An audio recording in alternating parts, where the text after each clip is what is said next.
Hello guys! Hello, this is for Taurus. Okay Taurus, welcome dito sa aking channel, Kapalaran 888. Welcome. Alamin natin kung anong messages, vibration, gabay energy para sa inyong lahat. Okay, so this is for Taurus. Tingnan natin. Kumuha tayo Taurus ng 6 cards. Okay. Meron kang 4 of Cups, 7 of Cups, the Sun, King of Cups, OMG, Knight of Swords, and then Strength. Tingnan natin sa ilalim mo. Ang sa ilalim mo dito ay King of Swords, Knight of Pentacles, 10 of Pentacles, Ace of Wands. Kumuha din tayo dito ng 6. 5 of Pentacles. Ayan, dito tayo. Okay.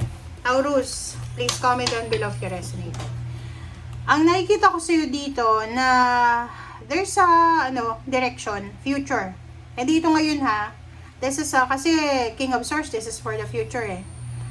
Sinasabi ng bara sa'yo dito na simula ngayon, kinakailangan mong maging excited, maging logical ka. Iwasan mo yung pagiging emotional ha.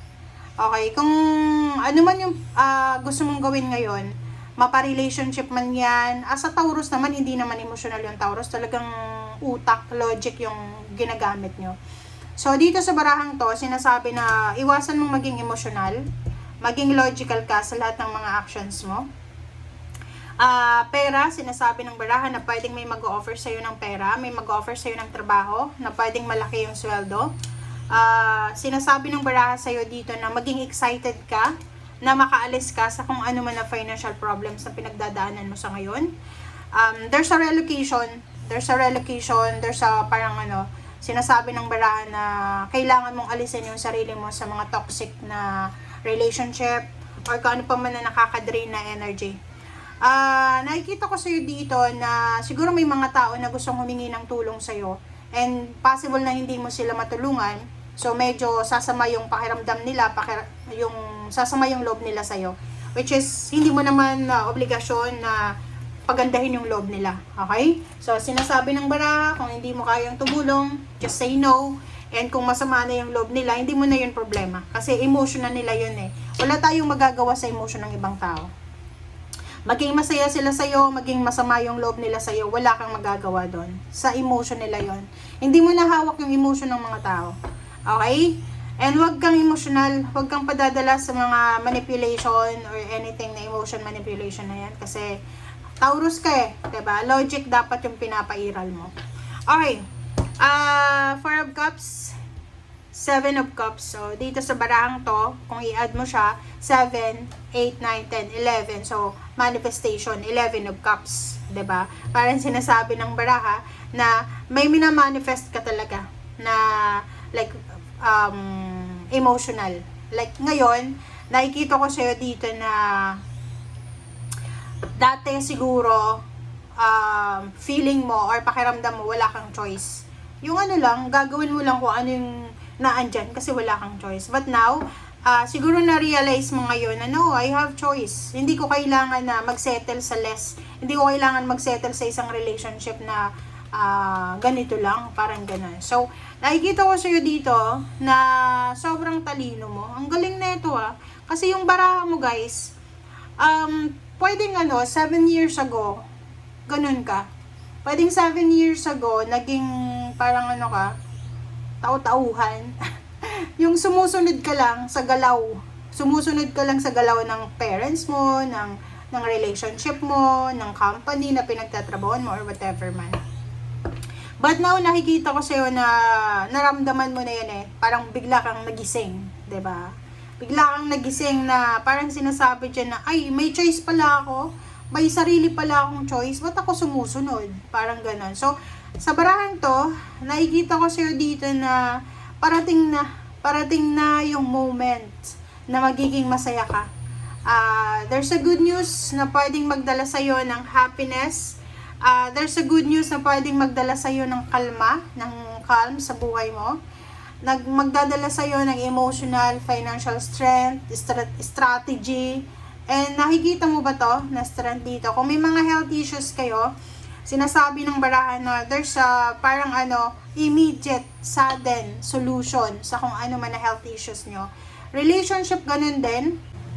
Okay, so dito Tauro sa barahan mo na to, na the Sun and the King of Cups, sinasabi ng baraha sa'yo na siguro sa mga nakaraan, sa past mo, ang dami-dami mong marami kang decision making na ginawa na pwedeng pinagsisisihan mo siya sa ngayon because of aggressiveness eh. Pag aggressive ka dati, siguro yun yung naging rason kung bakit ka nagsisisi sa ngayon sa mga bad decision mo dati.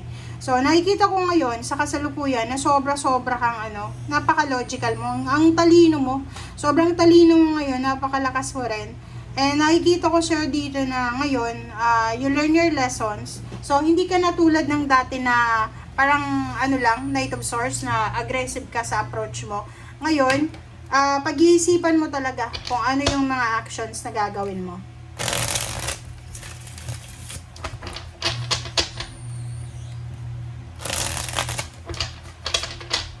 Let's clarify guys. Four of Cups. Alam niyo kasi pag nagre-read ako, yung pag sobrang daming, marami siyang energy. Sobrang excited ako. Okay? This is yo. Yo. Okay, King of Swords to, ikaw to. So, sinasabi ng baraha sa'yo dito na maging matalino ka talaga. Huwag kang emotional. Yun yung sinasabi ng baraha. Wait lang guys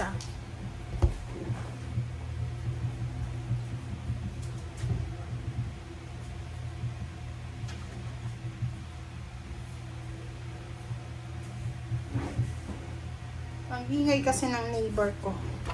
Okay. So, King of Swords. So, sinasabi ng baraha sa'yo dito na maging matalino ka talaga sa lahat ng approach mo simula ngayon. Mapa-love life man yan, mapa-trabaho man yan. Maging matalino ka. Kasi yung baraha mo dito, sinasabi na kung padadala ka sa emotion, mawawala ka talaga sa ngayon. Seven of Cups, yun na nga. You have choices sa kung ano man na gusto mong gawin. Huwag kang magsisettle sa kung ano lang yung sinasabi ng baraha sa ngayon. Okay? May mga tao dyan na pwedeng makatulong sa'yo. So, huwag kang mag-iisip na mag-isa ka lang dito sa mundo. Okay? May choice ka din na tumulong. May choice ka na magsabi ng hindi. Ayokong tumulong. Parang gano'n.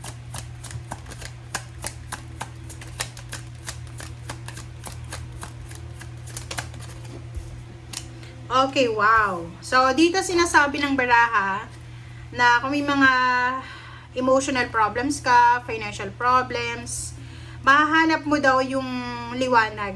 So, there's a closure, there's an ending na posibleng hahantong doon sa kaligayahan, sa celebration, hahantong doon sa clarity, sa achievements. Kumbaga, halimbawa kung may mga emotional or financial problems kayo sa ngayon, sinasabi ng baraha dito na huwag kayong mag-alala kasi mahanap niyo yung endings, mahanap niyo yung clarity, mahanap niyo yung closure dyan. Okay?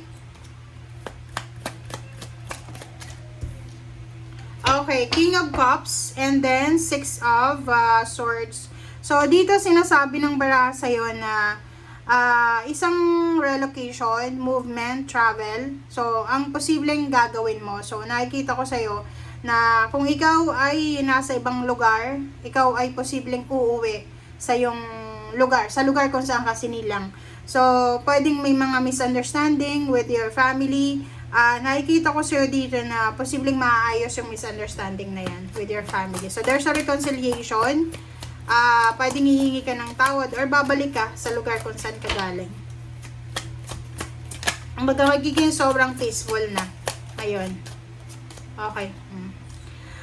Another then is, nakikita ko na if you are married, may mga kids ka na, sinasabi ng baraha na possible na doble-doble yung pagkakayod mo ngayon. Doble kayod ka kasi kailangan mong mag-ipon ng pera para sa future mo. And sinasabi ng Two of Wands tsaka Knight of Swords dito na kailangan mo daw ng kumbaga pag-isipang mabuti yung mga actions na gusto mong gawin kasi once na maging aggressive ka ulit, posibleng magawa mo ulit yung mga mistakes mo dati. So, kailangan pag-aralan mong mabuti, huwag masyadong aggressive, huwag masyadong impulsive. Sa trabaho, sinasabi ng baraha na mag-focus ka daw sa trabaho mo. Kung may trabaho ka, focus ka lang sa trabaho mo. Iwasan mo yung pagiging emosyonal. Doon ka muna sa pera. Pagyamanin mo muna yung pera bago ka mag-focus sa emotion. Okay? Thank you guys. Bye!